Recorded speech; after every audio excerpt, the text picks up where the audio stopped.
গোয়ার নির্বাচন পর্বে সম্পর্কে দূরত্ব এখন অতীত। আবার কাছাকাছি বাংলার মুখ্যমন্ত্রী মমতা বন্দ্যোপাধ্যায় ও দিল্লির মুখ্যমন্ত্রী অরবিন্দ কেজরিওয়াল। মঙ্গলবার নবান্নে এই দুই অবিজেপি নেতৃত্বের বৈঠকের দিকে নজর দেশের রাজনৈতিক মহলের। 2024কে সামনে রেখে এই দুই মুখ্যমন্ত্রীর বৈঠক অত্যন্ত গুরুত্বপূর্ণ।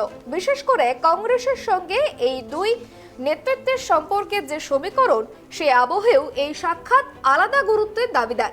সম্প্রতি কর্ণাটকে কংগ্রেসের জয়ের পর সেই রাজ্যের মুখ্যমন্ত্রীকে, সেই রাজ্যের মানুষকে ধন্যবাদ জানিয়েছিলেন মমতা বন্দ্যোপাধ্যায়। তবে প্রথম দিকে অত্যন্ত সতর্কভাবে এড়িয়ে গিয়েছেন কংগ্রেসের নাম। কর্ণাটকের জয়কে মানুষের জয় বলে আখ্যা দিয়েছেন তিনি। সেখানে কংগ্রেসকে আলাদা করে গৌরবের ভাগিদার করেননি মমতা। এমনকি কর্ণাটকে মুখ্যমন্ত্রীর শপথ গ্রহণ অনুষ্ঠানে মমতাকে আমন্ত্রণ জানানো হলেও যাননি তিনি। তার দলের তরফ থেকে প্রতিনিধিত্ব করেছেন কাকলি ঘোষ দস্তিদার। অন্যদিকে কর্ণাটকের মুখ্যমন্ত্রীর শপথ গ্রহণ অনুষ্ঠানে ডাকি পাননি কেজরিওয়াল। আবার সেই অনুষ্ঠানে গড়া দিচ্ছিলেন অখিলেশ যাদবও। সম্প্রতি মমতার সঙ্গে দেখা করেছেন নীতিশ কুমার এবং তেজস্বী যাদব। আগেই বাংলা ঘুরে গিয়েছেন অখিলেশ যাদব, এইচডি কুমারস্বামী, এবং তারা প্রত্যেকেই এমন একজন রাজনৈতিক দলের মুখ যা বিজেপি বিরোধী। একই সঙ্গে কংগ্রেসের সঙ্গেও সম্পর্ক যে খুব একটা মসৃণ তেমনটাও নয়।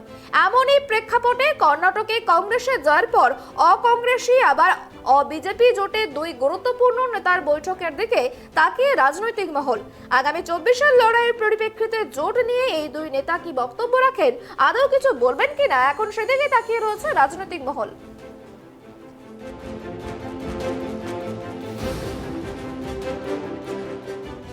এই বিষয় নিয়ে আমরা আরো বিস্তারিত জানবো। আমাদের সঙ্গে টেলিফোন লাইনে জুড়ে গিয়েছেন আমাদের প্রতিনিধি রাজীব।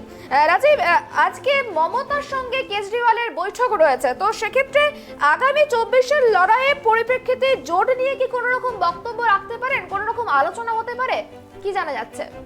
প্রথমেই বলি যে আজকে মমতা বন্দ্যোপাধ্যায়ের সঙ্গে দিল্লির মুখ্যমন্ত্রী অরবিন্দ কেজরিওয়ালের বৈঠকটা মূলত বিরোধী জোট এবং 2024-এর লোকসভা নির্বাচনের দিকে তাকিয়েই বিরোধী জোট তৈরি করতে কিন্তু কেজরিওয়াল আজকে কলকাতায় আসছেন এবং তিনি দুপুর 2টো নাগাদ তিনি এয়ারপোর্টে আসবেন এবং সরাসরি নবান্নে আসবেন এবং সেখানে মমতা বন্দ্যোপাধ্যায়ের সঙ্গে তিনি বৈঠক করবেন।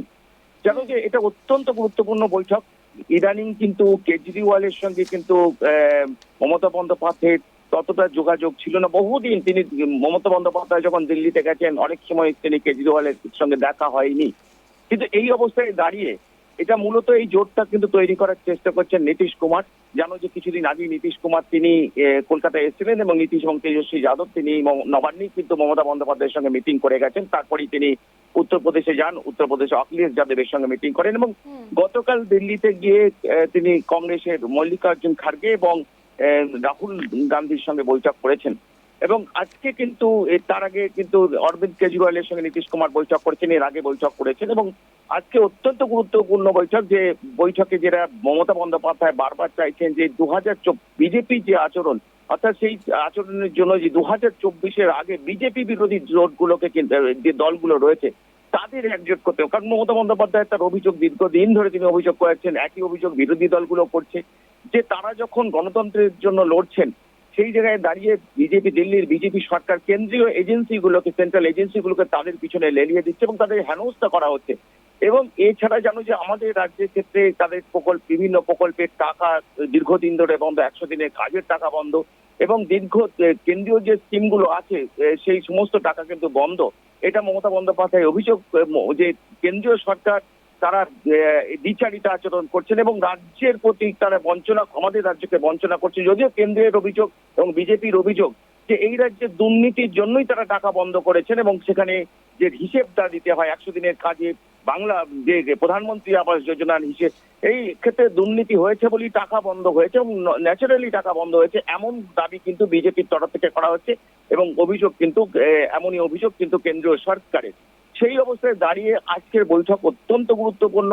এর আগেও আমরা দেখেছি 2018 সালের লোকসভা নির্বাচনের আগে সেই সময় মমতা বন্দ্যোপাধ্যায় ডাক দিয়েছিলেন বিরোধী ঐক্যে এবং এই নিয়ে কিন্তু আমাদের কলকাতায় একটি জনসভা হয়েছিল, সেখানে ব্রিগেড প্যারেড গ্রাউন্ডে, কিন্তু সেটা কিন্তু যে ভোটের আগে সেইটা কিন্তু ফর্ম করেনি।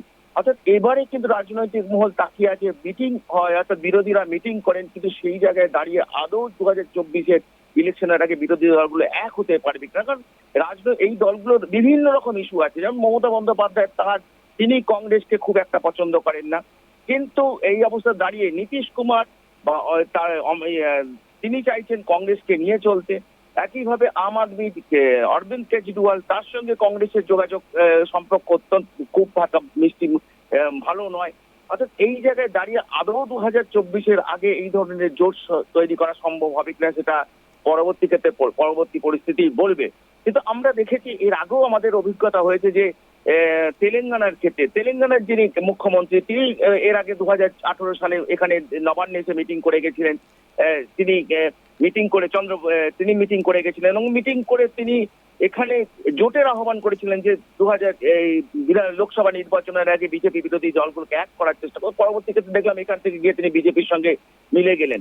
তো এইরকম অবস্থা দাঁড়িয়ে, কারণ রাজনৈতিক আঞ্চলিক দল এবং সেই কংগ্রেস একটা ন্যাশনাল পার্টি, এখন আম আদমি পার্টিও কিন্তু ন্যাশনাল পার্টি। অর্থাৎ এই অবস্থা দাঁড়িয়ে ন্যাশনাল পার্টি এবং রিজিওনাল পার্টিগুলোর মধ্যে যে কতটা কোলাবোরেশন হবে, কারণ বিভিন্ন রাজ্যের পরিস্থিতি বিভিন্ন রকম এবং বিভিন্ন ইস্যু, সেই ইস্যুগুলোতে একমত হওয়া এটা এবং যৌথ ইস্তাহার সেটা কি সম্ভব হবে সেটা পরবর্তী ক্ষেত্রে আমরা দেখবো। কিন্তু অতীত অভিজ্ঞতা যদি বলো যে এই ধরনের জোট কিন্তু তৈরি আগে বহুবার হয়েছে কিন্তু হয়নি, তবু এবার তারা বুঝতে পারছেন, কারণ যে পরিস্থিতি কর্ণাটকের নির্বাচনের পর সেখানে কংগ্রেস যেভাবে বিপুল সংখ্যাগরিষ্ঠতা পেয়েছে, অর্থাৎ এই জায়গায় দাঁড়িয়ে নীতিশ কুমারও তিনি বলছেন যে কংগ্রেস তিনি প্রধানমন্ত্রী হওয়ার জন্য লড়াই চাইছেন না, তিনি কিন্তু কংগ্রেসকে নিয়েই চলতে চাইছেন, যেখানে মুখ্যমন্ত্রী মমতা বন্দ্যোপাধ্যায়ের আপত্তি। অর্থাৎ এই সমস্ত মিলিয়ে আমরা রাজনৈতিক মহল তাকিয়ে আছি সত্যি জোট হবে কিনা সেটা 2024 সালের ইলেকশনের আগে বোঝা যাবে। কিন্তু এটা গতকাল যেটা হয়েছে যে কংগ্রেসের সঙ্গে নীতিশ কুমারের বৈঠক যেটা হয়েছে এবং তারপরে যে আগামী দিনে দিল্লিতে একটা বৈঠক হবে এবং এই মাসেই একটা বৈঠক হবে, সেখানে জোট নিয়ে আরো রূপরেখা তৈরি হবে এবং সেই নিয়ে আলোচনা করতে। অর্থাৎ এই কেজরিওয়ালও চান, কারণ কেজরিওয়ালের সঙ্গে জানো যে দিল্লির সরকারের একটা আমলা নিয়ে ঝামেলা হচ্ছে এবং সেখানে দাঁড়িয়ে কংগ্রেস কেজরিওয়ালকে সমর্থন করেছে। অর্থাৎ এই জায়গায় দাঁড়িয়ে যে সত্যি জোট সম্ভব হবে কিনা সেটা বারবার যেটা বলতে চাইছি পরবর্তী পরিস্থিতি অনুযায়ী সেটা পরবর্তী পরিস্থিতি বলবে। কিন্তু আজকে যেটা যে বুঝতে পারছি যে মমতা বন্দ্যোপাধ্যায়ের কাছে যে কেজরিওয়ালের সঙ্গে দীর্ঘদিন যোগাযোগ ছিল না, সেই কেজরিওয়াল কিন্তু আজকে আসছেন। তিনি কিন্তু জাতীয় পার্টির তকমা পেয়েছেন, মমতা বন্দ্যোপাধ্যায় একটা দল জাতীয় পার্টির তকমা হারিয়েছেন। অর্থাৎ এই অবস্থা দাঁড়িয়ে ইগো পলিটিক্স যদি কেউ কোনো দল না ছাড়ে তাহলে কিন্তু জোট সম্ভব নয়।